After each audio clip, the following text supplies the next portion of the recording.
In this problem, Louisiana Tech University has received permission from the Ruston Fire Department to use a nearby fire hydrant to fill an outdoor swimming pool at the intramural center. The fire hose borrowed has an inside diameter of 4 inches. The outdoor pool, when filled to the appropriate level, contains 540,000 liters of water. It takes roughly all night or 12 hours to fill the pool. And we want to know what the velocity of the water leaving the fire hose is during this process. As always, in order to start this problem, I encourage you to identify the key information that is provided in the problem statement. First of all, we see that the inside diameter of the fire hose is 4 inches.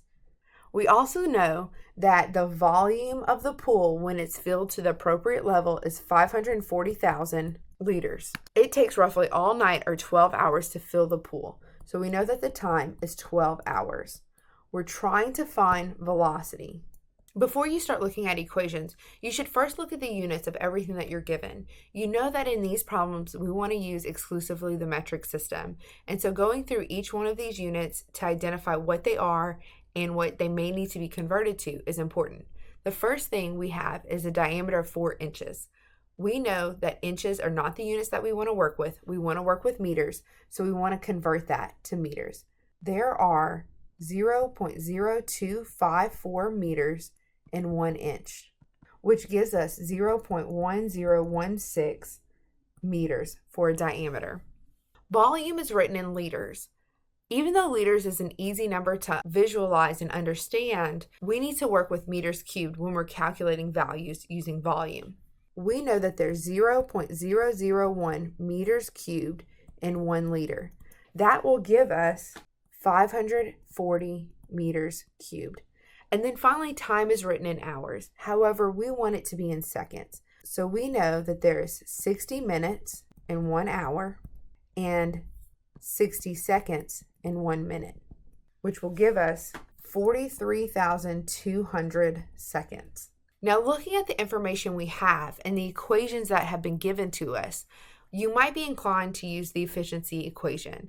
However, we're not given enough information to utilize that equation. Even though velocity is in that equation, we're not given information about the electrical input going into the system, and we're not given the efficiency of the system. So we can't utilize that expression. However, you were also given an equation to calculate velocity.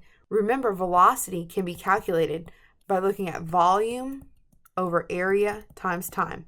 In our problem statement, we were given 2 out of the 3 components. We were given volume and time.